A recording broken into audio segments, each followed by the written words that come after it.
The spring evening settled over the Montana ranch like a soft woolen blanket, the kind that holds warmth even when the world outside turns cold. The year was 1918, and the war across the ocean had already taken so many young men from this valley. Tomorrow, it would take one more. Thomas Blackwood sat on the weathered porch of the family cabin, his eyes fixed on the distant mountains where the last light of day painted the peaks in shades of purple and gold. He was 18 years old, tall and strong like his grandfather, with the same sharp eyes that missed nothing. In the morning, he would board a train to New York, and from there a ship to France. The trenches waited for him, filled with mud and blood and the screams of dying men. He had not slept well in weeks. The door behind him creaked open, and Thomas turned to see his great-grandfather emerge from the cabin. Silas Blackwood was 94 years old, but he still stood straight as a lodgepole pine, still moved with the careful grace of a man who had spent his life in the wilderness. His beard was white as mountain snow. His face weathered like old leather, but his eyes remained sharp and clear, holding secrets from another century. Silas lowered himself into the chair beside his great-grandson, joints popping like distant gunfire. For a long moment, neither man spoke. They simply watched the mountains together, the way their family had watched these same mountains for 50 years. Finally, Thomas broke the silence. His voice was steady, but underneath ran a current of fear he could not quite hide. "I keep thinking about tomorrow," he said, "about what waits for me over there. I do not know if I am strong enough." Silas turned to look at his great-grandson, studying the young face that reminded him so much of another young man long ago. A man he used to be before grief had hollowed him out, before redemption had filled him back up again. "You want to know something, Thomas? 51 years ago, I sat in a cabin much like this one, and I thought the same thing. I thought I had lost everything. I thought my life was over." Thomas looked at his great-grandfather with new interest. "You mean after great-grandmother Margaret passed, before I ever met her, before your grandmother Hannah came into my life?" Silas paused, his old eyes growing distant. "Before I found out that sometimes the darkest winter leads to the brightest spring." "Will you tell me?" Thomas asked. "The real story, not the short version I have heard." Silas nodded slowly. "Tonight, before you go, I want you to know everything. Because where you are going, you will need to remember that no matter how dark things get, there is always a way home." He settled back in his chair, and his voice took on the rhythm of an old storyteller, each word measured and weighted with meaning. "It was the winter of 1867, Silas began. The coldest winter I had ever seen, and it was the winter that changed everything. The cabin sat high in the Rocky Mountains, 3 days hard travel from the nearest settlement. Silas Blackwood had built it with his own hands 4 years earlier, choosing this remote place specifically because he wanted to disappear. He wanted the world to forget him, and more importantly, he wanted to forget himself. Every morning he woke before dawn, not because he had anywhere to be, but because sleep brought dreams and dreams brought memories he could not bear. He would light the fire, eat a simple breakfast of dried meat and hard biscuit, and then spend the day checking his trap lines, hunting game, or simply walking through the silent forest. At night, he would sit by the fire and stare at the photograph that hung on the wall, the only decoration in the sparse cabin. The photograph showed a young woman with kind eyes and a gentle smile holding a small boy in her arms. Mary and Daniel Blackwood, his wife, his son, 4 years dead. Silas was 43 years old that winter, though he looked older. Grief had carved deep lines into his face, and loneliness had hardened his features into something like stone. He had been a scout for the Union Army during the war, guiding supply trains through dangerous mountain passes. He was good at his work. The best, some said. He could read tracts like other men, read books, could survive in wilderness that would kill most people in days. But he could not save his own family. The memory came to him often unwanted and unbidden. March of 1863. He had been 200 miles away when the message reached him. Mary and Daniel were sick. Scarlet fever had swept through their town and both had fallen ill. Silas had ridden like a man possessed, changing horses 3 times, barely sleeping, pushing himself beyond all limits. But when he finally arrived exhausted and desperate, he found only 2 fresh graves in the churchyard. They had been buried 3 days before he got there. He never even got to say goodbye. After that, Silas resigned his position with the army. He sold the house that still smelled like Mary's cooking, gave away everything that reminded him of his son, and disappeared into the mountains. He told himself he was done with the world of men, done with caring about anything or anyone. He would live out his remaining years alone, and when death finally came for him, he would welcome it like an old friend. For 4 years, that was exactly what he did. Then came the morning after the great storm.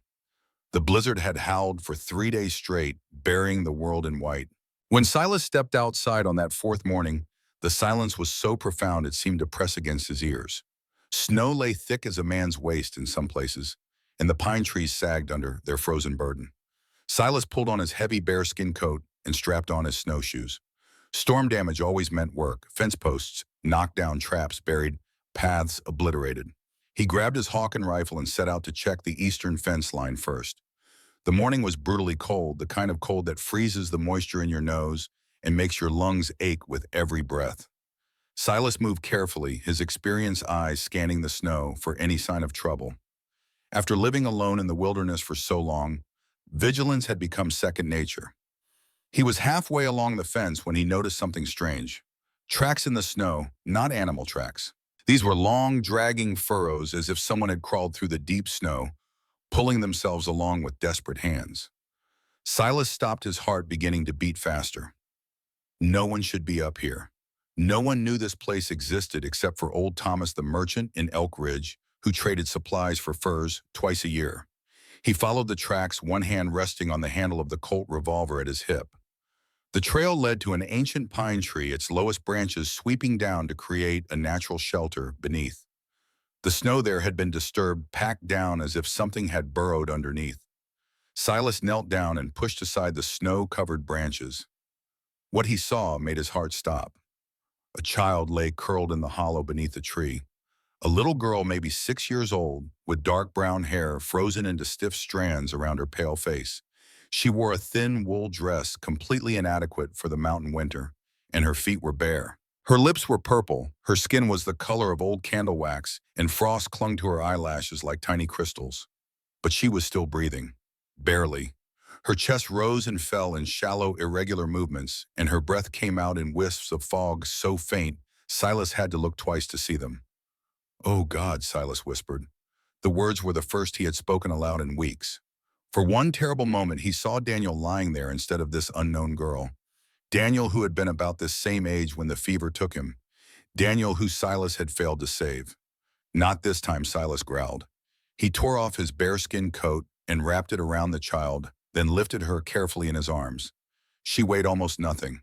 Her small body was so cold it shocked him even through his clothes. He ran. Through the deep snow, stumbling and fighting for every step, Silas ran faster than he had run in years. The child in his arms showed no sign of awareness, her head lolling against his chest, her frozen fingers curled into loose fists. "Stay with me," Silas panted as he ran. "Do not fall asleep. You hear me. Stay awake." He did not know if she could hear him. He did not know if she was already beyond saving. But he ran anyway because for the first time in 4 years, something mattered. By the time he burst through the cabin door, his lungs were burning and his legs felt like water. He laid the child on his bed right next to the stone fireplace and immediately began building up the fire. His hands shook as he added wood, but his movements were sure. He had done this before in the war, treating soldiers who had been caught in winter storms. He knew what to do. First, the wet clothes.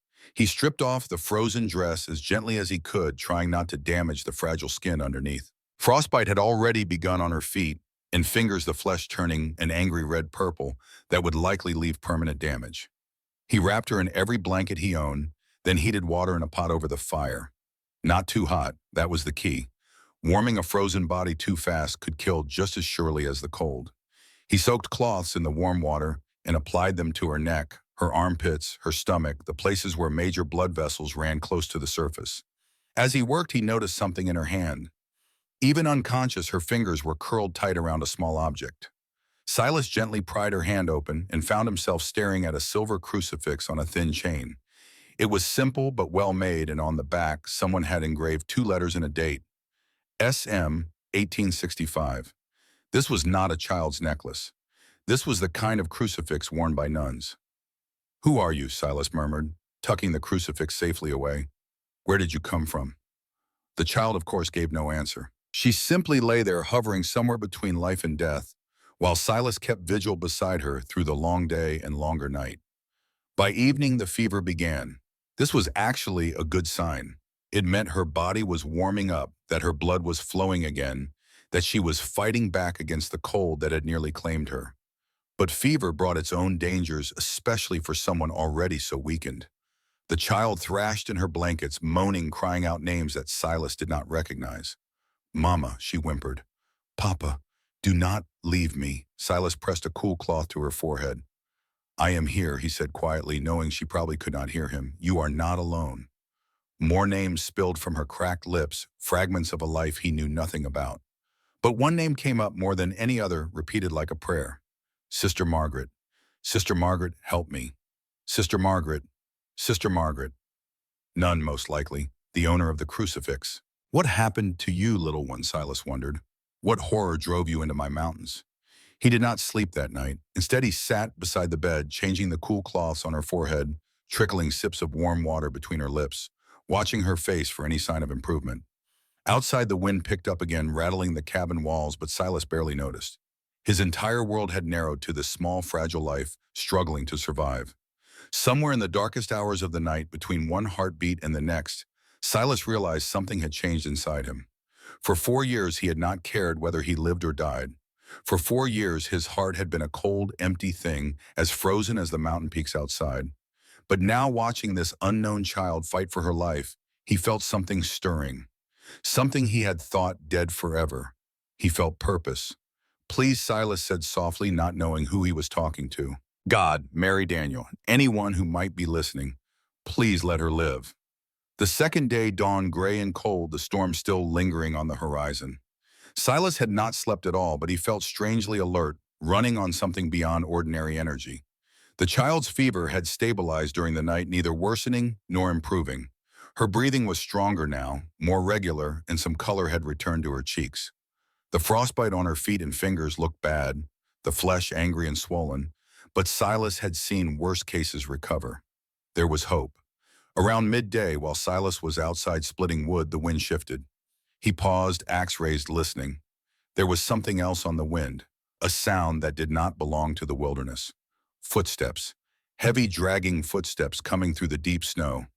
Silas set down the axe and drew his revolver, positioning himself behind the woodpile where he had a clear view of the approach to the cabin. His heart was pounding, but his hands were steady. After so many years in the wilderness, he had learned to control his fear. The figure that emerged from the tree line was like nothing Silas had ever seen. It was a woman impossibly tall for her sex, nearly matching Silas's own height of 6 feet. She wore the black robes of a nun, but the robes were torn and stained with blood, both dried and fresh. Her arms were covered in bruises and cuts, and when she turned her head, Silas saw a pattern of wounds on her back through the rips in her habit. Whip marks. Someone had beaten her repeatedly and viciously. But what struck Silas most were her eyes. They were dark and deep, filled with pain and exhaustion beyond measure, but also burning with a desperate, fierce light. This was a woman who had walked through hell, and she was still standing. She stopped a few yards away from Silas, swaying on her feet, but refusing to fall. When she spoke, her voice was raw and hoarse, as if she had been screaming or not had water for days. "You are keeping a child." Her words were not a question. Brown hair, 6 years old. "Is she here?" Silas did not lower his gun, but something in his stance relaxed slightly.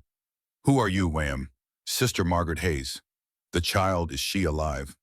Silas studied the woman for a long moment. Then he nodded. "She is in Saucia. She is alive."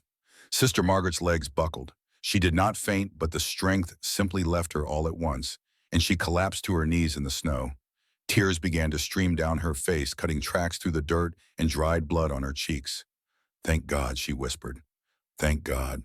Silas holstered his pistol and moved forward, catching her arm before she fell face first into the snow. Up close, he could see just how badly hurt she was.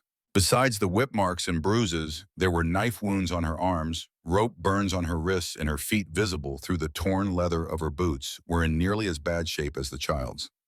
"You need to come inside," he said. "You are in no condition to be out here. The child first. I need to see her. She is sleeping. The fever broke a few hours ago. She will recover." Sister Margaret looked up at him, her dark eyes searching his face.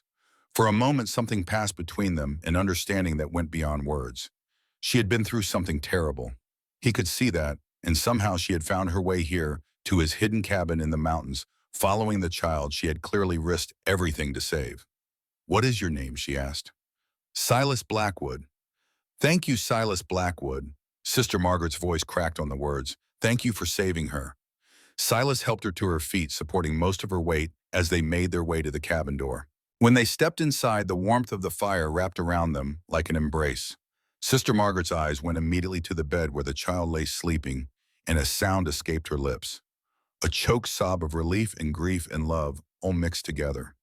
She stumbled to the bedside and fell to her knees, her trembling hand reaching out to touch the child's cheek. The little girl stirred at the contact but did not wake, her face peaceful in sleep. Hannah's Sister Margaret whispered, "My sweet Hannah, I found you." Silas stood back watching. He had 100 questions, but they could wait. This moment belonged to them. After a few minutes, Sister Margaret turned to look at him. Her tears had stopped, replaced by a weary calm, but he could see she was on the verge of collapse, running on nothing but willpower. "You need to rest," Silas said, "and those wounds need to be cleaned. Some of them are infected." "I know." Sister Margaret's voice was flat matter of fact. "I have been walking for 2 days. I did not have time to tend to them. 2 days in this weather, I thought she was dead." A flicker of raw emotion crossed her face before she controlled it. "They told me she was dead, but I had to see for myself. I had to know." Silas brought her a cup of warm water and a bowl of broth he had made for the child. She drank the water in desperate gulps, but only sipped at the broth, her hands shaking too badly to hold the bowl steady. "Who did this to you?" Silas asked quietly. "Who told you the child was dead?" Sister Margaret set down the bowl. Her eyes met his, and in their depths, Silas saw a darkness that matched his own. "Have you heard of the Reapers?" she asked. Silas went very still. "The gang that operates along the frontier. The ones who killed those settlers near Bozeman last year. They killed more than settlers near Bozeman." Sister Margaret's voice turned hard as iron. 3 weeks ago, they attacked a wagon train I was escorting. 5 families, 23 people, including 7 children. She paused, her jaw tightening. "They killed everyone. Everyone except me and Hannah. Why did they spare you?" "They did not spare me. They kept me alive because their leader wanted to take his time." Sister Margaret touched the whip marks on her back through her torn robe. "Every one of these is a question he asked me. Where did I hide Hannah? Where was the child? He believed if he hurt me enough, I would tell him. But you did not tell him." "No, I did not tell him." Sister Margaret looked at the sleeping child with fierce, protective love. "I promised her mother I would keep her safe. Sarah Mercer, she was the last one they killed. She looked at me before she died and said, 'Save my daughter.' I could not save anyone else, but I could save Hannah." She told Silas the rest of the story, how she had hidden Hannah beneath a fallen tree and covered her with leaves before leading the bandits away. How they had caught her, beaten her, tortured her for days. How she had finally escaped during the night when they were moving camp, throwing herself off a cliff into a half-frozen river. "They thought I was dead," she said. "The fall should have killed me. The cold should have killed me. But I did not die. I found the tree where I had hidden Hannah, but she was gone. I thought they had found her. I thought I had failed." "She found her own way here," Silas said. "I do not know how. I found her under a pine tree, half frozen but still holding your crucifix." Sister Margaret's hand went to her throat where the crucifix had once hung. "I gave it to her before I led them away. I told her to pray and to wait for me." She paused, her voice breaking. "I did not think I would ever see her again." Silas absorbed this information in silence. Then he asked the question that had been forming in his mind since she mentioned the Reapers. Their leader. What did he look like? Tall, thin, maybe 45, maybe older. Sister Margaret's eyes narrowed with hatred. He had a scar on his face, a long scar running from his forehead down to his cheek, on the right side. Silas felt the blood drain from his face. He knew that scar. He had put it there. "You know him," Sister Margaret said. It was not a question. "His name is Ezra Cobb." Silas's voice was flat, controlled, but his hands had clenched into fists. "And yes, I know him. I am the one who gave him that scar." Sister Margaret stared at him. How Silas walked to the window looking out at the snow-covered mountains. The memory came rushing back as vivid as if it had happened yesterday instead of 7 years ago. It was 1864, he said. Near the end of the war, I was leading a supply train through the mountains when we were ambushed. Confederate irregulars, a dozen of them, led by an officer named Ezra Cobb. He turned back to face Sister Margaret. It was not a normal fight. Cobb did not just want to stop our supplies. He wanted to kill every man, even the ones who surrendered, even the ones too wounded to fight. I watched him shoot a boy 17 years old who was begging for his life. Dear God, Sister Margaret whispered. We fought back. Most of my men were killed, but I made it to Cobb himself, hand to hand, knife against saber. He gave me this. Silas pushed up his sleeve, revealing a long scar on his forearm. I gave him the one on his face. Then reinforcements arrived and he retreated. Silas let his sleeve fall. After the war, I heard he deserted, formed a gang of other deserters and criminals. They have been raiding the frontier ever since. The army has a bounty on him, but no one has been able to find him. Sister Margaret was silent for a long moment. Then she said, he will be looking for me, for Hannah. He does not like to lose what he considers his property. He does not know where I am, Silas said. No one knows about this cabin except one man in Elk Ridge, and he would never tell. I found you, Sister Margaret's voice was quiet but firm. If I could find you, so can they. The words hung in the air between them, heavy with implication. Silas knew she was right. He had chosen this place for its isolation, but isolation was not the same as safety. If Cobb and his men started searching the mountains, they would eventually find the cabin.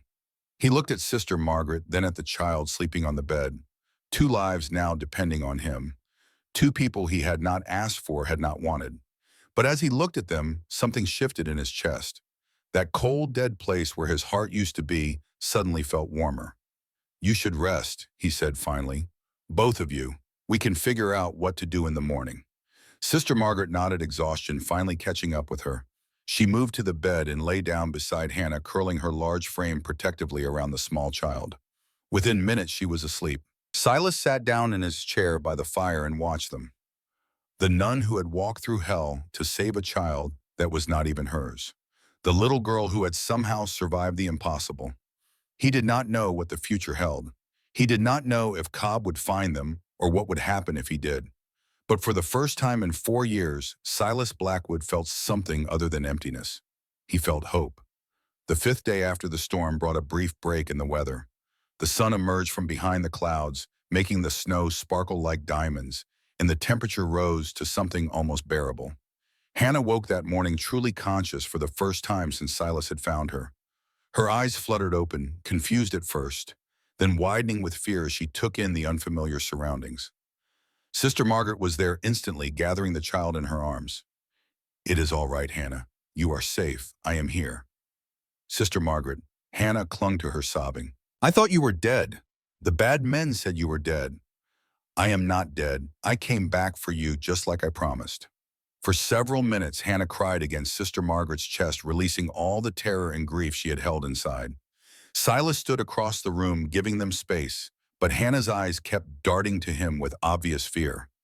When her sobs finally quieted, Sister Margaret wiped the tears from her cheeks. Hannah, do you see that man there? That is Mr. Blackwood. He found you in the snow. He saved your life. Hannah looked at Silas with wide, frightened eyes. She did not speak, did not move, just stared at him like he might transform into a monster at any moment.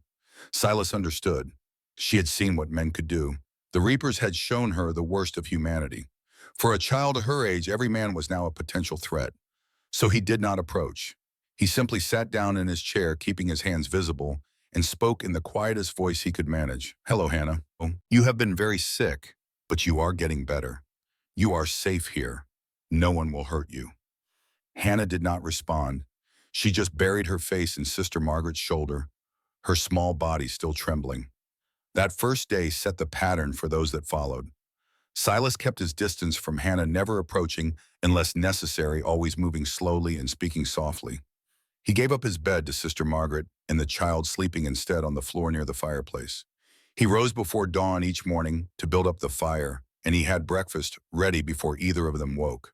Slowly, day by day, Hannah began to relax. She still flinched when Silas came near, still watched him with wary eyes, but the raw terror began to fade. She saw how Sister Margaret trusted him, saw how he cared for them without asking for anything in return. One evening, about a week after Sister Margaret's arrival, Silas was sitting by the fire working on a new wooden spoon to replace one that had cracked. Hannah was across the room with Sister Margaret, but he could feel the child's eyes on him.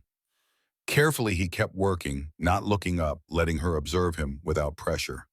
After a while, small footsteps crossed the cabin floor. Silas continued his carving, even when he sensed Hannah standing a few feet away watching. "What are you making?" Her voice was barely a whisper, the first words she had spoken directly to him. "A spoon," Silas answered, still not looking up. "The old one broke." Silence, "Mom. Then my papa used to make things from wood too. He made me a little horse. But I lost it when we ran." Silas's hands paused for just a moment. Then he resumed carving. "I could make you a new one, if you would like." He heard her sharp intake of breath. "Really? Really? It might not be as good as your papa's, but I would try my best." More silence. Then so softly he almost missed it. "Thank you." Silas finally looked up. Hannah was standing there, small and fragile, clutching the silver crucifix that had become her constant companion. Her eyes were still cautious, but something else was there too, a tiny flicker of trust. "You are welcome," he said gently. That night, after Hannah had fallen asleep, Silas began working on the wooden horse.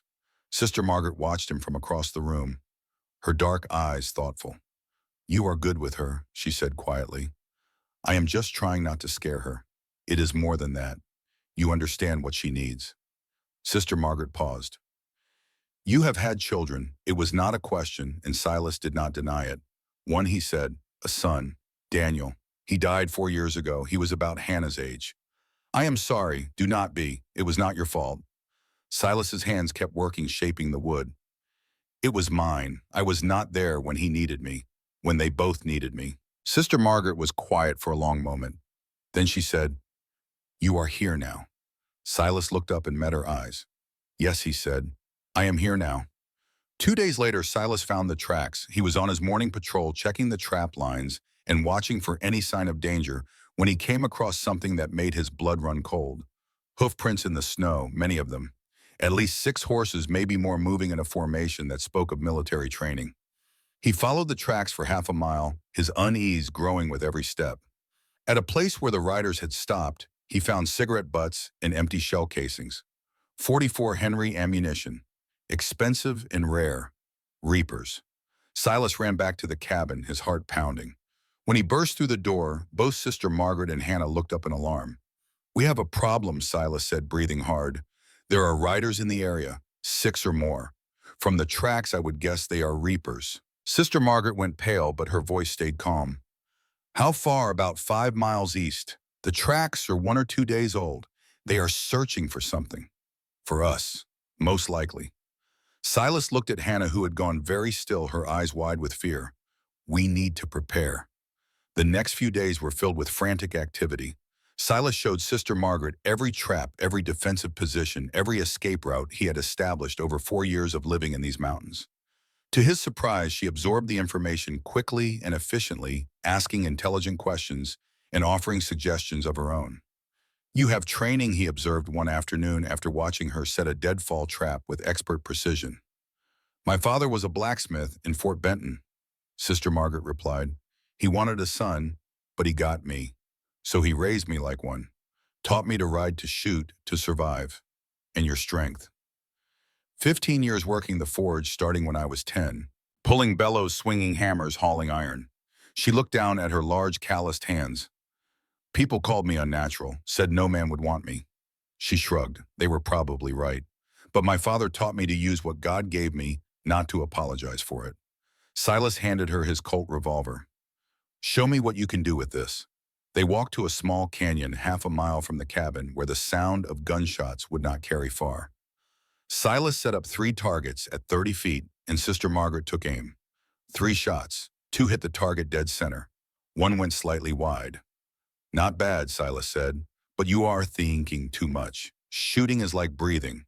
Do not think, just do."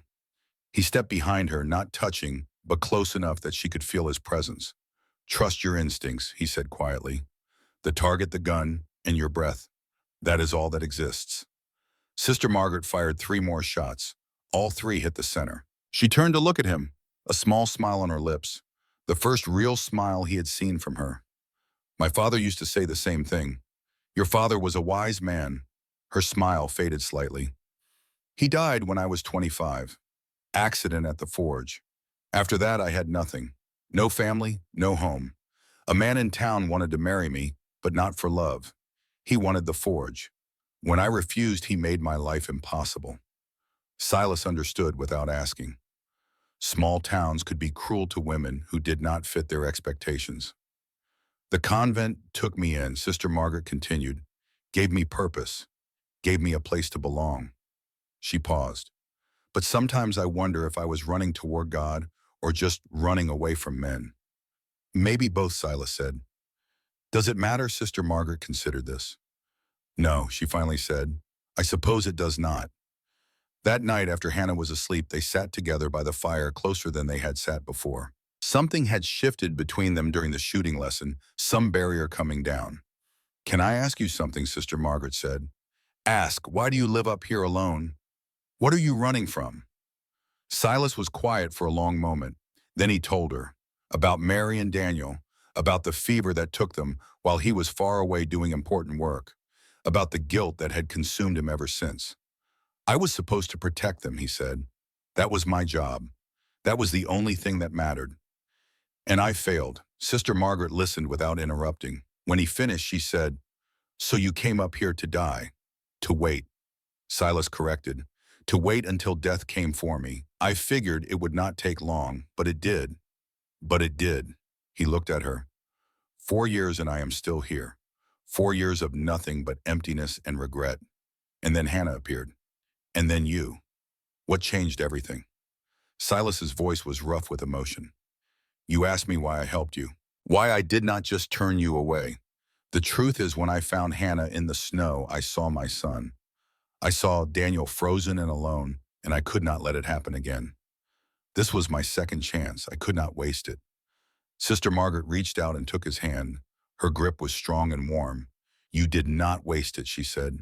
You saved her. You saved us both. They sat like that for a while, hands clasped, watching the fire burn down. Neither of them spoke. Neither of them needed to. Finally, Sister Margaret broke the silence. What happens now? Silas squeezed her hand. Now we survive. Together. From across the room where she lay supposedly sleeping, Hannah watched them through half-closed eyes. She saw their joined hands, saw the way they looked at each other, and for the first time since her parents died, she allowed herself to believe that maybe, just maybe, everything would be all right. 3 nights later, the reapers came. Silas woke to the sound of tin cans rattling on the warning lines he had strung through the forest. He was on his feet in an instant, rifle in hand before the sound had even faded. Margaret, he whispered. She was already awake, the Colt in her hand, her eyes alert and ready. 2 sounds, east and south, at least 2 groups. Distraction. The main force will come from the north. It is the only path wide enough for horses. They had planned for this. While Silas helped Sister Margaret move Hannah to the hidden cellar beneath the cabin, the child clung to both of them, her eyes huge with terror. The bad men, she whimpered. They found us. Silas knelt down to her level. Hannah, look at me. She met his eyes trembling. I promised you I would protect you. Remember? She nodded. I keep my promises. You stay in this cellar no matter what you hear. Do not come out until Sister Margaret or I come for you. Can you do that? Hannah swallowed hard. Then she did something that made Silas's heart crack wide open.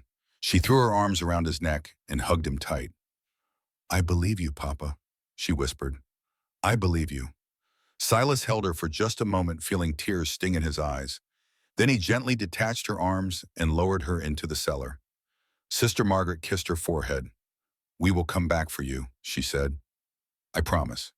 Then they closed the trapdoor, covered it with a rug and furniture, and went to meet the enemy. The night exploded into chaos. Silas took his position behind the woodpile at the north side of the cabin, where he had a clear view of the main trail. Sister Margaret moved to the west window, her Colt steady in her hands. The moon was hidden behind clouds, leaving the world in almost total darkness.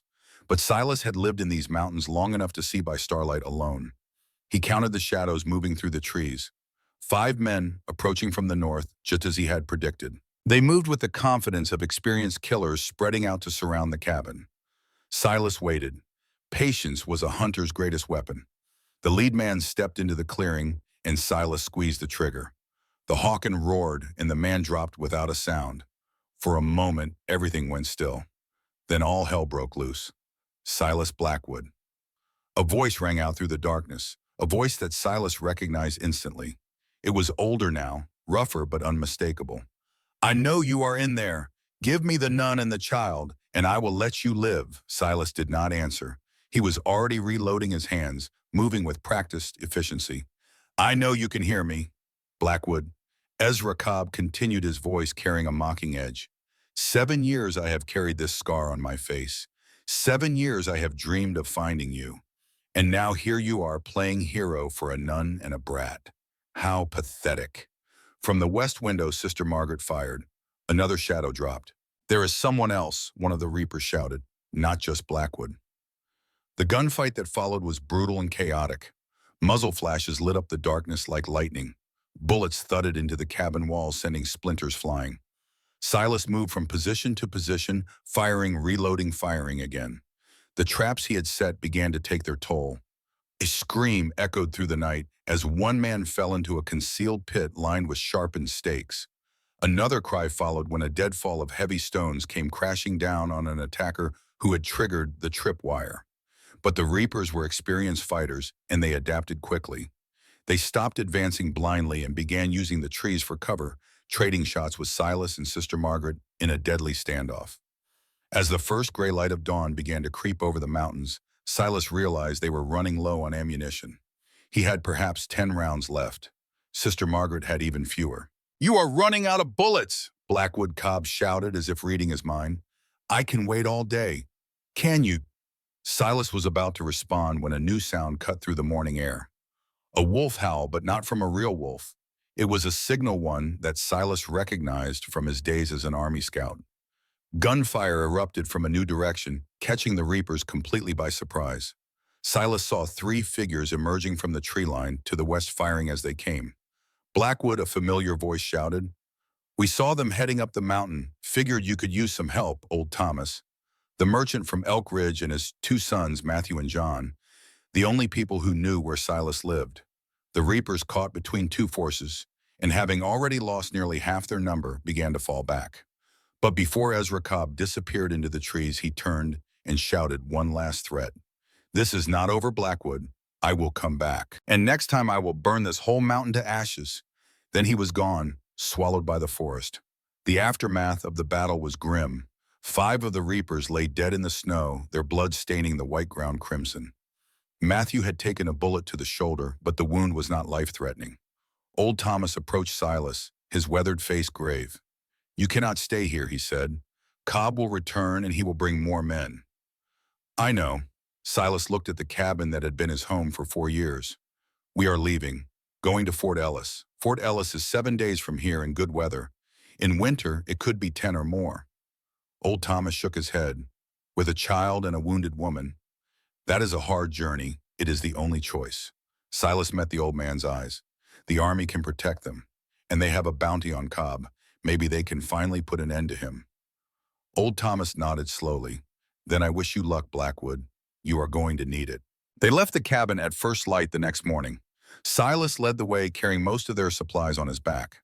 Sister Margaret followed with Hannah, either walking beside her or riding on her back, when the terrain became too difficult for the child's small legs.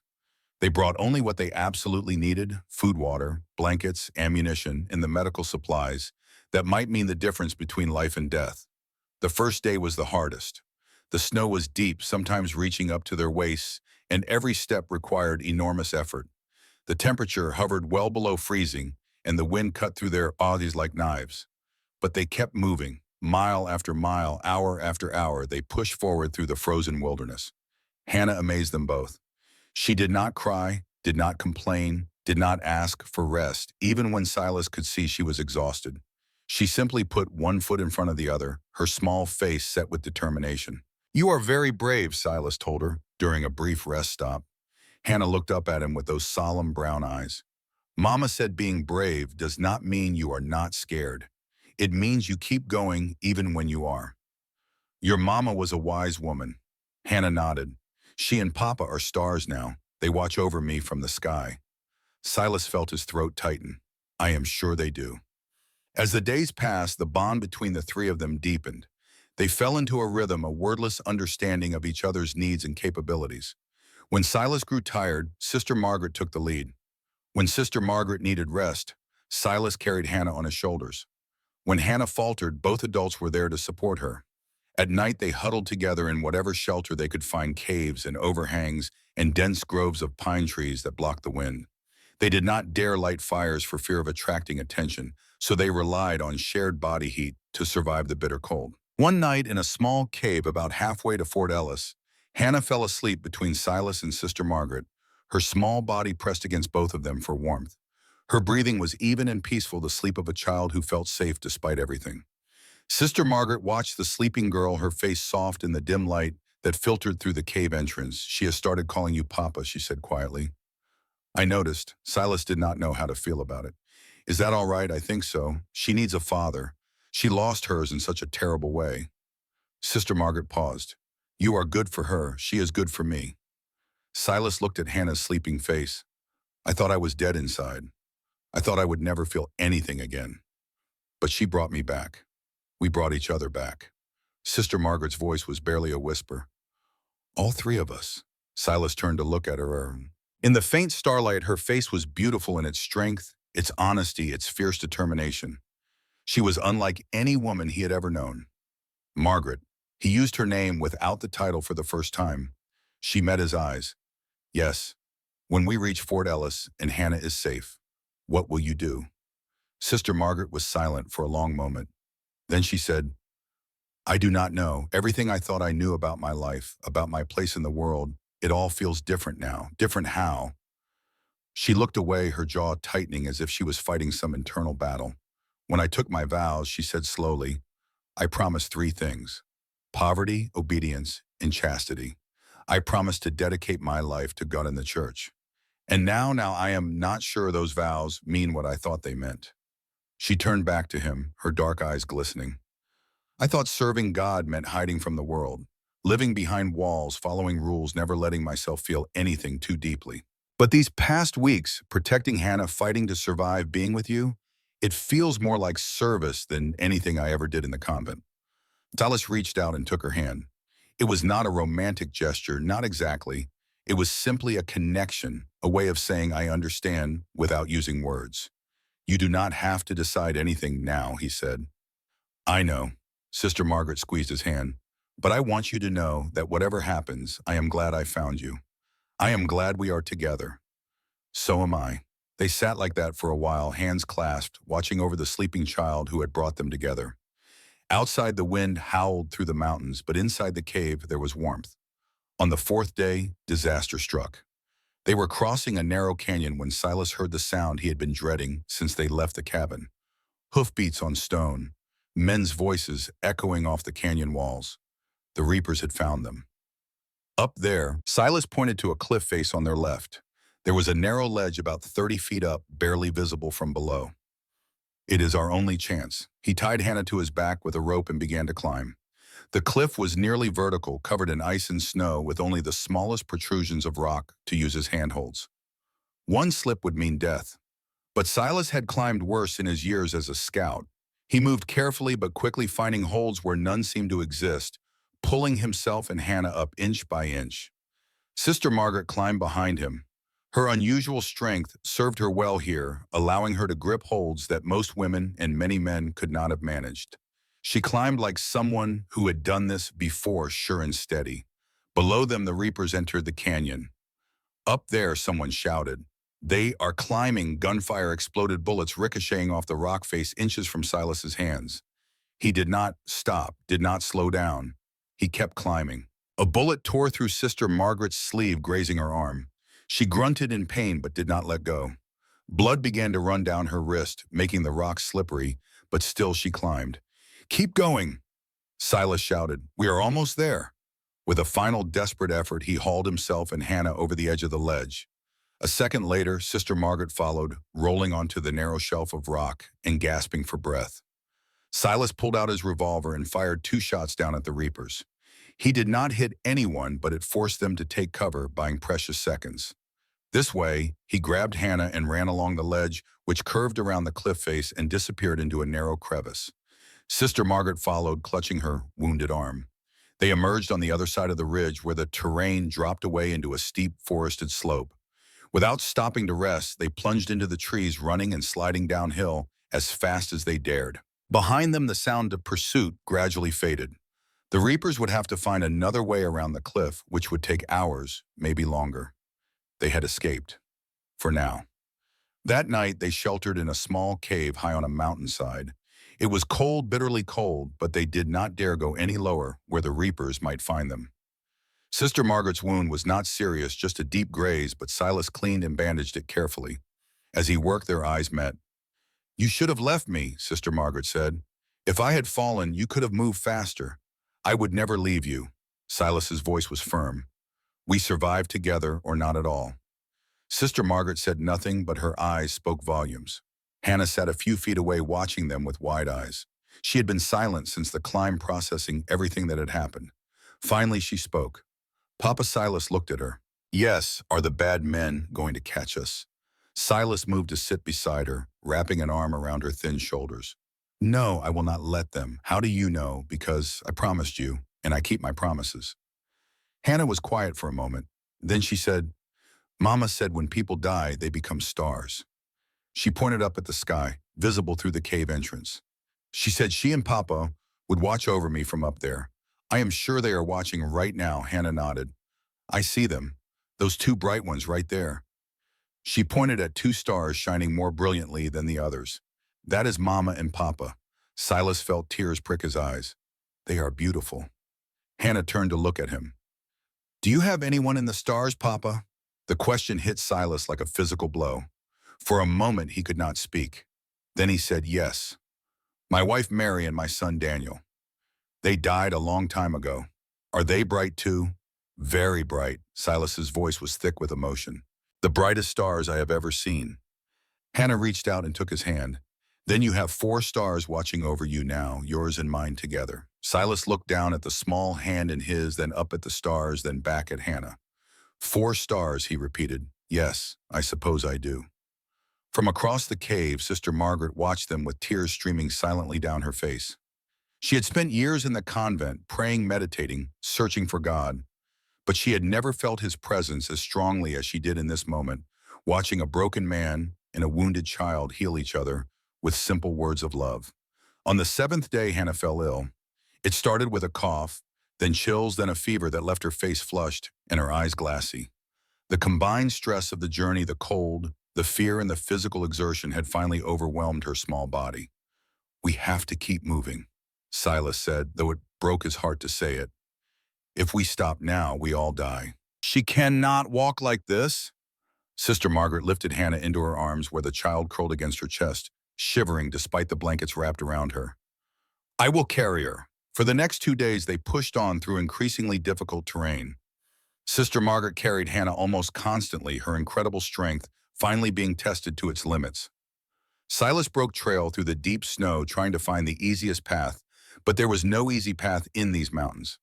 Hannah drifted in and out of consciousness, sometimes lucid and sometimes delirious. In her fever dreams, she called out for her parents, for Sister Margaret, and increasingly for Papa. Each time she said that word, Silas felt something crack a little more inside him. He had already lost 1 child. He could not lose another. "We are close," he told Sister Margaret on the 8th day. "1 more day, maybe less. Fort Ellis is just over that ridge." Sister Margaret looked at him with exhausted eyes. "Can she last that long?" "She has to." Silas's jaw tightened. "She will." They made camp that night in a sheltered hollow, risking a small fire because Hannah needed warmth more than they needed to stay hidden.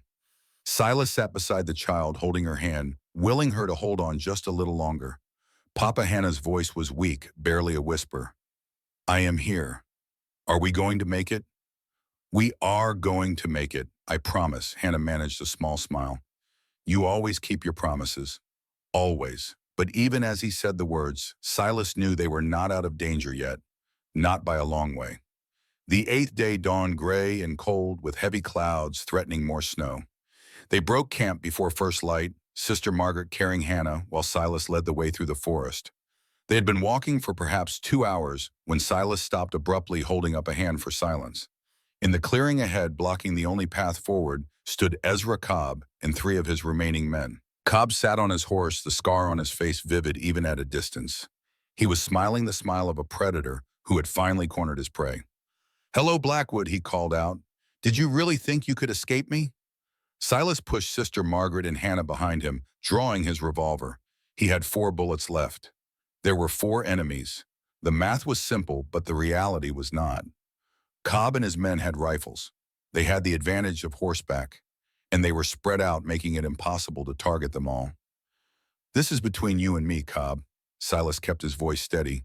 "Let the woman and child go." Cobb laughed. "You are in no position to bargain, Blackwood. The nun killed one of my men. The child is my property. I do not let people take what belongs to me. She was never yours. Everything in this territory is mine." Cobb swung down from his horse, drawing a long Bowie knife from his belt. "But I did not track you through these mountains just for them. I came for you. For 7 years I have wanted to finish what we started." He gestured to his men. "If anyone but Blackwood moves, kill the nun and the child." The 3 remaining reapers raised their rifles, aiming at Sister Margaret and Hannah. Silas looked at Cobb, then at the men, then at Sister Margaret. Their eyes met, and 1,000 unspoken words passed between them. Then Silas handed his revolver to Sister Margaret. "If anything happens to me," he said quietly, "get Hannah to the fort. It is just over that ridge." "Silas." "No." Sister Margaret's voice cracked. "Promise me." She swallowed hard. "I promise." Silas turned back to Cobb, drawing his own hunting knife from his belt. "You want to finish this? Let us finish it. Just you and me. Whoever wins their people go free." Cobb's eyes glittered with cruel amusement. "You think you can beat me? You are old Blackwood, old and soft. There is only one way to find out." For a long moment Cobb considered. Then he nodded. "Fine, one-on-one. But when I kill you, the nun and the child are mine." "Agreed." Cobb handed his pistol to one of his men and stepped forward, knife gleaming in the gray morning light. Silas did the same, moving into the clearing. They circled each other slowly, each looking for an opening. Cobb was younger, faster, and probably stronger. But Silas had something Cobb did not have. He had something worth fighting for. Cobb struck first, a vicious slash aimed at Silas's throat. Silas ducked under the blade and countered with a thrust to Cobb's midsection, but Cobb twisted away, the knife barely missing. They separated, circled, clashed again. Cobb's knife caught Silas on the forearm, opening a deep cut that immediately began to bleed. Silas gritted his teeth against the pain and kept fighting. "You are slower than I remember," Cobb taunted. "Age catches up with all of us." Silas did not waste breath on a reply. He feinted left, then went right, his knife slicing across Cobb's ribs. Cobb hissed in pain but did not stop. They fought on, trading cuts and slashes, painting the snow red with their blood. Silas was tiring, his movements becoming slower, his reactions duller. The years of solitude, of letting his body weaken, were catching up with him. But every time he felt himself flagging, he thought of Hannah, thought of Sister Margaret, thought of the family he had found against all odds. And he kept fighting. Cobb sensed victory. He pressed his advantage, driving Silas back with a flurry of savage blows. Silas blocked, parried, dodged, but he was losing ground. Then Cobb made a mistake. He overcommitted to a straight thrust, putting all his weight behind a blow meant to end the fight. But Silas was not there. Moving with speed he did not know he still possessed, Silas sidestepped the thrust, grabbed Cobb's knife arm, and twisted. Cobb's blade went wide. In the same motion, Silas drove his own knife upward under Cobb's ribs into his heart. Cobb's eyes went wide with shock. He looked down at the knife in his chest, then up at Silas. How he gasped. "You were right." Silas's voice was cold as the mountain wind. "I am old, but old men fight dirty." He pulled the knife free, and Ezra Cobb, murderer and thief and destroyer of families, fell dead in the snow. For a moment, no one moved. The 3 remaining reapers stared at their fallen leader, too shocked to react. Then Silas bent down and picked up Cobb's pistol. He turned to face the three men, blood dripping from his wounds, death in his eyes. Your boss is dead. Your gang is finished. You have two choices. Leave now and never come back, or join him. The reapers looked at each other. Then without a word, they turned their horses and rode away, disappearing into the forest. Silas stood there for a moment, swaying on his feet. Then his legs gave out and he collapsed into the snow. Silas' sister Margaret ran to him, Hannah still in her arms. She set the child down and knelt beside him, pressing her hands against his wounds. Stay with me. Stay with me. Do you hear? Silas looked up at her, a faint smile on his blood-stained lips. Did I keep my promise? You kept your promise. Now you need to keep another one. You need to stay alive. Silas reached up and touched her face. For you, he whispered. Anything. Then everything went dark. He woke to warmth and the smell of wood smoke. For a moment, Silas did not know where he was. The ceiling above him was made of wooden planks, not rock or sky. He was lying on a real bed covered with real blankets, and somewhere nearby, a fire was crackling in a hearth. He turned his head and saw Sister Margaret sitting in a chair beside his bed. Her eyes were closed, her head drooping with exhaustion.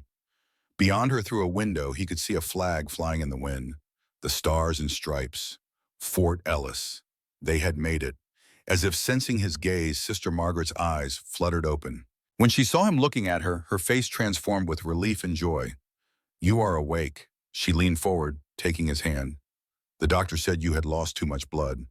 He said it was a miracle you survived. How long? Silas's voice was a croak. 3 days. Hannah and I have been here the whole time. She would not leave your side. Silas looked around and spotted Hannah curled up in a chair in the corner, fast asleep. Her face was peaceful and the color had returned to her cheeks. The fever had broken. She called you Papa, Sister Margaret said softly. When you were unconscious, she held your hand and told you about the stars watching over you. She said you had 4 stars now, and they would not let you die. Silas felt tears slip down his cheeks.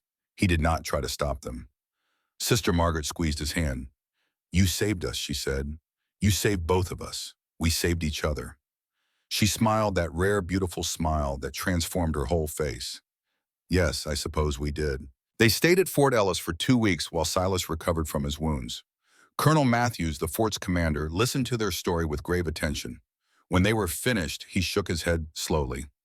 Cobb has been a wanted man for years. There is a substantial bounty on him, dead or alive. Since you are the one who killed him, Mr. Blackwood, the money is yours. Silas did not care about the money, but it would be useful. It would give them a chance to build a new life. Hannah recovered fully from her illness, bouncing back with the resilience of youth. The soldiers at the fort adopted her as a kind of mascot, spoiling her with sweets and attention. She bloomed under their care, the haunted look gradually fading from her eyes. But she never strayed far from Silas or Sister Margaret. They were her family now. One evening, about a week after they arrived, Silas and Sister Margaret sat together on the porch of the officers' quarters, watching the sunset behind the mountains. Hannah was inside being entertained by one of the soldiers who had taught her to play checkers. I wrote to the convent, Sister Margaret said quietly. I told them what happened, and I told them I am not coming back. Silas turned to look at her. Are you sure? I have never been more sure of anything. She met his eyes. When I took my vows, I thought I was dedicating my life to God. But I have come to understand that serving God is not about hiding from the world. It is about being in the world, loving people, protecting them, fighting for them. She reached out and took his hand. I found my calling in that mountain cabin. I found it with you and Hannah. I am not going to walk away from that. Silas was silent for a long moment. Then he said, I never thought I would feel anything again. After Mary and Daniel, I thought that part of me was dead forever. But you and Hannah brought me back to life. So where do we go from here? Silas looked out at the mountains, at the vast wilderness that had been his home for so long. There is a town called Bozeman not far from here. Good land, good people, a place where we could build something. A home, a home. He squeezed her hand. For all 3 of us. Sister Margaret smiled, tears glistening in her eyes. I would like that. From inside, they heard Hannah's delighted laughter, followed by the deeper chuckle of the soldier she was playing with. The sound filled the evening air, the sound of a child healing, learning to be happy again. Margaret Silas said, Yes, will you marry me? The question hung in the air between them. Sister Margaret looked at him, her dark eyes searching his face. Then she leaned forward and kissed him. It was a gentle kiss, tender and full of promise. When she pulled back, her face was shining with happiness. Yes, she whispered. Yes, I will marry you. From the doorway, a small voice piped up. Does this mean I can call you Mama now? They turned to see Hannah standing there, a huge grin on her face. Sister Margaret laughed, a joyful sound that seemed to surprise even her. Yes, sweetheart, you can call me Mama. Hannah ran to them, throwing her arms around both of them at once. Silas lifted her up, settling her on his lap, and the three of them sat there together, watching the last light fade from the sky. A family forged in fire and snow. A family that had found each other against all odds. A family that would last. The wedding took place on a warm spring morning in Bozeman, Montana territory in the small wooden church that served the growing community. It was a simple ceremony witnessed by only a handful of people, but to Silas Blackwood, it was the most sacred moment of his life. He stood at the altar in a borrowed suit that did not quite fit his broad shoulders, watching as Margaret walked down the aisle toward him. She wore a simple white dress, nothing fancy, but to Silas she looked more beautiful than any woman he had ever seen. Her dark hair was pinned up, revealing the strong lines of her face, and her eyes shone with a light that seemed to come from somewhere deep within. Hannah walked beside her, serving as both flower girl and the one who would give the bride away. The child wore a new dress, pale blue, with white ribbons, and she carried a small bouquet of wildflowers she had picked herself that morning. Her face was solemn with the importance of her duty, but a smile kept breaking through. The congregation was small. Old Thomas had made the journey from Elk Ridge with his two sons, Matthew's arms still in a sling from the wound he had received defending them. Colonel Matthews had come from Fort Ellis, along with Dr. Harmon, who had saved Silas's life. A few townspeople who had befriended the strange new family filled the remaining pews. When Margaret reached the altar, she handed her bouquet to Hannah and took Silas's hands in her own. Her grip was strong and warm, the grip of a woman who had walked through fire and emerged stronger. The preacher spoke the ancient words, words that had bound men and women together since time immemorial. But Silas barely heard them. He was lost in Margaret's eyes in the miracle of this moment, in the knowledge that somehow, against all odds, he had been given a second chance at life. Do you, Silas Blackwood, take this woman to be your lawfully wedded wife, to have and to hold from this day forward, for better or for worse, for richer or for poorer, in sickness and in health until death do you part? I do. The words came out rough with emotion. And do you, Margaret Hayes, take this man to be your lawfully wedded husband, to have and to hold from this day forward for better or for worse, for richer or for poorer, in sickness and in health until death do you part? I do. Margaret's voice was clear and strong. Then by the power vested in me, I pronounce you husband and wife. You may kiss the bride. Silas leaned forward and kissed Margaret, gentle at first, then deeper as the small congregation burst into applause. When they finally separated, both of them were crying, tears of joy streaming down their faces. Hannah tugged at Silas's coat. Does this mean you are really my papa now? Silas knelt down to her level, taking her small hand in his. I was always your papa, he said. But now it is official, and Margaret is really my mama. Margaret knelt beside them, wrapping an arm around the child, really and truly. Hannah threw her arms around both of them, hugging them tight. This is the best day ever, she declared. Silas looked at his wife over their daughter's head, and he knew she was thinking the same thing he was. After everything they had been through, after all the pain and loss and fear, they had found their way to this moment. They had found their way home. They settled in Bozeman using the bounty money from Ezra Cobb to purchase a small plot of land on a hill overlooking the Gallatin Valley. The land was good with rich soil for farming and plenty of timber for building. More importantly, it was close enough to town for Hannah to attend school, but far enough away to provide the peace and privacy they craved. Silas built their cabin with his own hands, just as he had built the one in the mountains. But this time he was not building a place to hide from the world. He was building a home for his family. Margaret worked beside him every day, her unusual strength making tasks that would normally require 2 or 3 men possible for just the two of them. She hauled logs, mixed mortar-lifted beams into place, all while managing the household and caring for Hannah. The townspeople watched with amazement at this woman who could outwork most of their husbands, and more than one man commented that Silas Blackwood was either the luckiest or the craziest man in Montana. Silas did not care what they said. He knew what he had. He knew how blessed he was. Hannah thrived in their new home. She made friends at the small school in town, excelling in her studies and charming her teachers with her quick mind and gentle heart. The nightmares that had plagued her since the massacre gradually faded, replaced by dreams of the future she was building with her new family. She never forgot her birth parents. She kept their memory alive in small ways, the silver crucifix always around her neck, a small wooden cross Silas had carved to mark their graves in the mountains, stories she would tell about them to anyone who would listen. But she no longer lived in the shadow of their death. She lived in the light of the love that surrounded her. As the months passed, Silas fell into a rhythm he had never expected to find again. He worked the land during the day, coaxing crops from the stubborn mountain soil. He hunted and trapped in the surrounding wilderness, selling furs in town to supplement their income. And he guided wagon trains through the mountain passes using the skills he had honed as an Army scout to help settlers find their way to their new lives. But no matter how far his work took him, he always came home. Every night he sat at the table with his wife and daughter, sharing a meal and stories of the day. Every night he tucked Hannah into bed and told her about the stars watching over her. Every night he lay beside Margaret in the cabin they had built together, grateful beyond words for the life they had created. "This is more than I ever dreamed of," he told Margaret one evening as they sat on the porch watching the sunset behind the mountains. "After Mary and Daniel, I thought my life was over. I thought I would never feel this way again."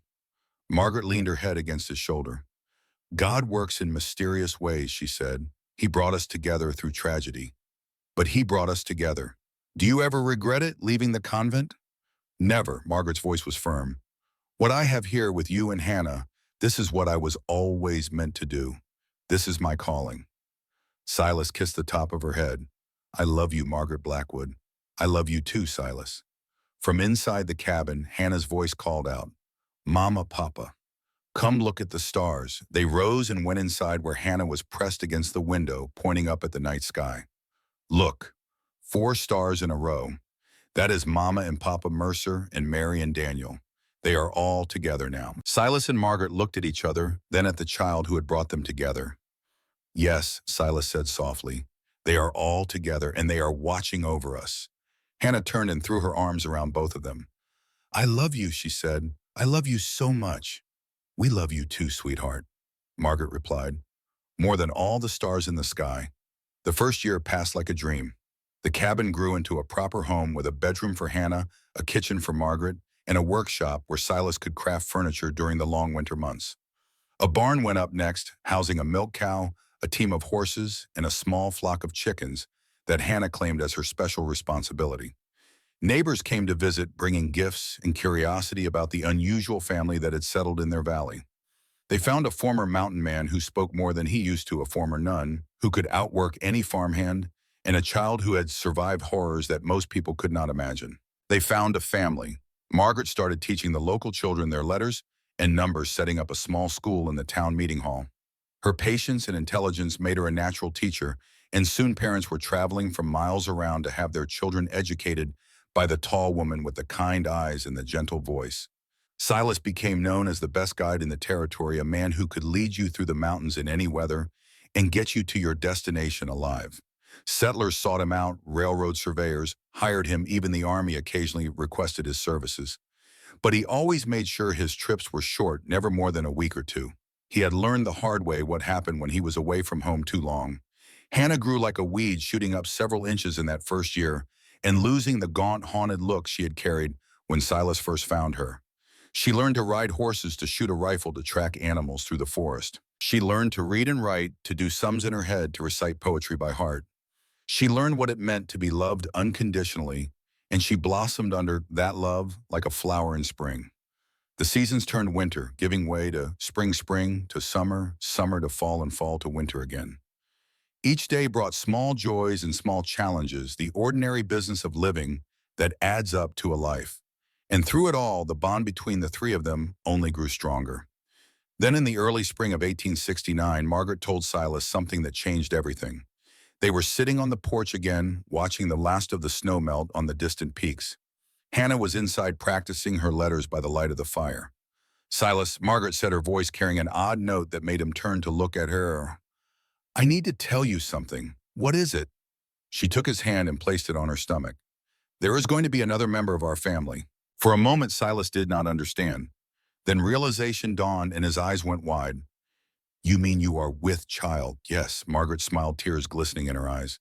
Dr. Harmon confirmed it last week. The baby will come in the fall.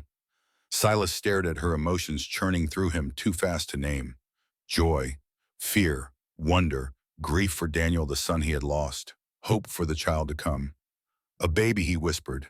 Are you happy? Happy. Silas pulled her into his arms, holding her tight. I am terrified. I am overwhelmed. I am more grateful than I have ever been in my life. He pulled back to look at her face. We are going to have a baby. We are going to have a baby. That night, they told Hannah the news. The little girl's reaction was everything they could have hoped for. A baby brother or sister. Her eyes went round as saucers. Really, really, Margaret said. Hannah whooped with joy and launched herself at them, hugging them both at once. This is the best news ever. I am going to be a big sister. You are going to be a wonderful big sister, Silas told her. I am going to teach the baby everything I know, Hannah declared. How to ride horses and catch fish and find the best berries. And I am going to tell the baby about the stars, about how Mama and Papa Mercer and Mary and Daniel are watching over us. Silas felt his throat tighten. That sounds perfect, sweetheart. They sat together that night, the three of them talking about the future. What they would name the baby, how they would make room in the cabin, what kind of big sister Hannah would be. If it is a boy, Silas said quietly, I would like to name him Daniel, after my son. Margaret squeezed his hand. And if it is a girl, Mary, after my wife. Margaret nodded, understanding in her eyes. To remember them, to honor them, yes, and to let our child know that they have even more stars watching over them than we thought. Hannah climbed into Silas's lap, resting her head against his chest. 5 stars now, Papa. We have 5 whole stars. Silas held her close, looking at his wife over the child's head. Yes, he said, 5 stars to light our way home. The baby was born in October of 1869 on a night when the harvest moon hung low and orange over the mountains. It was a boy, healthy and strong, with his mother's dark hair and his father's sharp eyes.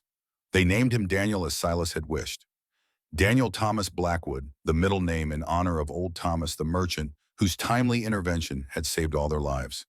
Hannah was the first to hold him after his parents cradling her baby brother with a tenderness that belied her 8 years. Hello, Daniel, she whispered. I am your big sister, Hannah. I am going to take care of you always. The baby gurgled and reached up toward her face, and Hannah's eyes filled with tears. He knows me, she said. He already knows me. Of course he does, Margaret said from the bed, exhausted but radiant. You are his sister. Silas stood by the window watching his children, old and new, bond for the first time. Outside, the stars were coming out one by one, filling the sky with light. 5 stars had become 6. The Blackwood family was complete. Silas paused in his storytelling, his old eyes distant with memory. The spring night had grown cool around them, and Thomas had wrapped a blanket around his shoulders, but neither man had moved from the porch. That was 50 years ago, Silas said softly. 50 years since your great-grandmother Margaret came into my life. 50 years since I found your grandmother Hannah in the snow. Thomas was quiet for a moment, processing everything he had heard. What happened after that, after Daniel was born? We lived. Silas smiled, the expression softening the deep lines of his face. We built a life together, your great-grandmother and I. We raised Hannah and Daniel, watched them grow up, watched them start families of their own. Grandmother Hannah married grandfather Joseph, Thomas said. She did. And she had your father, and your father had you. Silas reached out and gripped Thomas's shoulder. You are the 4th generation of Blackwoods in this valley, Thomas. You carry our blood, our history, our stories. And great-grandmother Margaret. When did she pass? 6 years ago. In her sleep, peaceful and content. Silas's voice wavered slightly. She was 79 years old. We had 44 years together. 44 years of marriage, of partnership, of love. It was not long enough. It could never have been long enough. But I would not trade a single day. You still miss her, every moment of every day. But she is with me, Thomas. She is one of the stars now, along with Mary and Daniel, along with Hannah's birth parents. She is watching over us all. Thomas was silent for a long time. The first light of dawn was beginning to show on the eastern horizon, painting the mountains in shades of pink and gold. "Why did you tell me all this tonight?" he finally asked.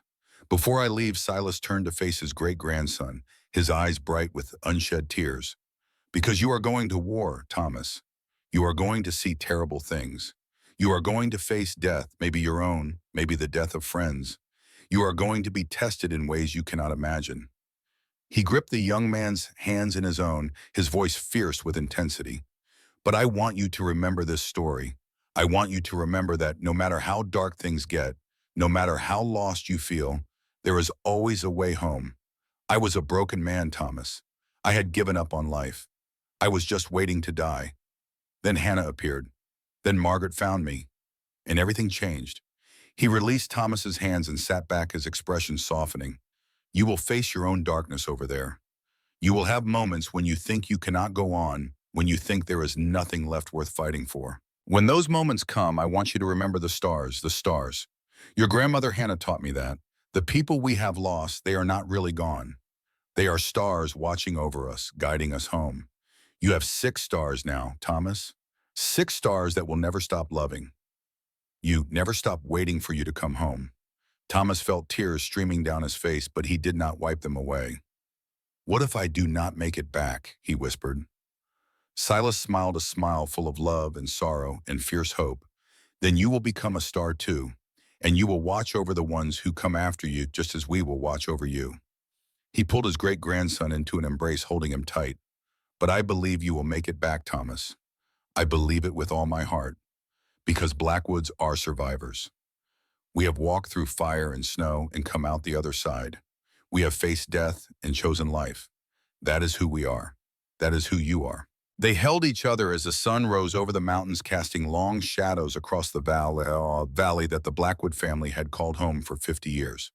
"I will come back," Thomas said, his voice muffled against his great-grandfather's shoulder. "I promise. I know you will." Silas patted his back. "And I will be here waiting for you." They separated, both wiping their eyes, both pretending not to notice the other's tears. "I should get ready," Thomas said. "The train leaves in a few hours." "Go on then." Silas settled back in his chair. "But Thomas, one more thing." "Yes. When you are over there in the dark moments, do something for me. Look up at the stars. Find the brightest ones you can see. And remember that we are all connected across time and space, and even death. Remember that you are never truly alone." Thomas nodded, unable to speak. He turned and walked into the cabin, leaving Silas alone on the porch. The old man sat there for a long time, watching the sun rise, remembering a winter 51 years ago when everything had changed. "I did the best I could, Mary," he whispered to the fading stars. "I hope you would be proud." The wind stirred, carrying the scent of pine and promise. Silas smiled. Thomas Blackwood came home from France in the spring of 1919. He walked with a limp from a wound he had taken at Belleau Wood, and his eyes carried shadows that had not been there before. But he came home. When his train pulled into the station at Bozeman, there was someone waiting for him on the platform. Silas Blackwood, 95 years old, stood straight as a lodgepole pine, his white beard stirring in the breeze. When Thomas stepped off the train, the old man's face broke into a smile that seemed to take years off his age. "You came back," Silas said. "I promised I would." Thomas embraced his great-grandfather, holding him tight. And Blackwoods keep their promises. They walked to the wagon together. Thomas's limp slowing their pace but not stopping them. The valley spread out before them, green with spring, the mountains rising in the distance like old friends. "Tell me everything," Silas said. "Tell me about the war." Thomas shook his head. "Not now, maybe not ever. Some things should stay in the past." Silas nodded, understanding. He had his own memories that he had never spoken of, battles and deaths and horrors that did not bear repeating. "Then tell me about the future," he said instead. "What are you going to do now that you are home?" Thomas looked out at the valley, at the land his family had worked for 50 years. "I am going to stay," he said. "I am going to work this land, raise a family, carry on what you and great-grandmother started." He turned to look at his great-grandfather. "That is what we do, right? We survive. We build. We pass it on." Silas felt tears prick his eyes for the 100th time that week. "That is exactly what we do." They rode home in comfortable silence, the wagon rattling along the familiar road. When they crested the final hill and the cabin came into view, Thomas let out a long breath. "It looks the same," he said. "Everything looks the same. Some things do not change." Silas pulled the wagon to a stop. Home is one of them. They climbed down and walked toward the cabin together. The door opened and family poured out, cousins and aunts and uncles who had gathered to welcome Thomas home. There were tears and laughter and embraces that seemed to last forever. But Thomas noticed that his great-grandfather hung back watching the reunion with a gentle smile on his weathered face. "Ong Noi," Thomas said, using the old term of respect. "Are you all right?" Silas nodded slowly. "I am more than all right. I am complete." He looked up at the sky where the first stars were beginning to appear in the darkening blue. "I promised myself I would live to see you come home," he said quietly. "I have kept that promise. Now I can rest." Thomas felt a chill run down his spine. "What do you mean, nothing to worry about, my boy?" Silas patted his arm. "Just an old man being sentimental. Come on, let us go celebrate." Silas Blackwood passed away 2 years later, in the spring of 1921. He went peacefully in his sleep, a smile on his face as if he were seeing something beautiful that no one else could see. They buried him next to Margaret on the hill overlooking the valley. The headstone they carved was simple. Silas Blackwood, beloved husband, devoted father, mountain man, the one who found his way home. Thomas stood at the graveside long after everyone else had gone. He looked up at the sky at the stars that were beginning to appear as twilight settled over the mountains. "7 stars now, great-grandfather," he said softly. "7 stars watching over us." The wind stirred, carrying the scent of pine and wildflowers. And Thomas could have sworn he heard just for a moment the sound of laughter on the breeze. He smiled, wiped his eyes, and walked back down the hill to where his family was waiting. The Blackwood family still lives in that valley today. They still farm the same land, still tell the same stories, still look up at the stars and remember where they came from. And on cold winter nights when the snow lies deep and the wind howls through the mountains, the oldest among them still tell the tale of Silas and Margaret and Hannah. They tell of a broken man who found redemption, of a woman of faith who found love, of a child who found a family. They tell of the winter of 1867 when 3 lost souls came together in a cabin in the mountains and found something none of them had been looking for. They found home. For love does not need to begin with a promise nor be held by ceremony. It grows in the quietest of moments, a hand tending a wound, the warmth of a fire, a child saying Papa for the first time. True love is not loud. It does not demand. It simply asks that 2 broken people be brave enough to open their hearts again. And when they choose to stay, not out of duty, but because their hearts lead them there, that is love strong enough to outlast winter. That is love strong enough to outlast time. So if you ever find yourself lost in the darkness, remember the Blackwoods. Remember that even in the coldest winter, spring will come. Remember that even in the deepest grief, joy can be found. Look up at the stars. They are waiting to guide you home.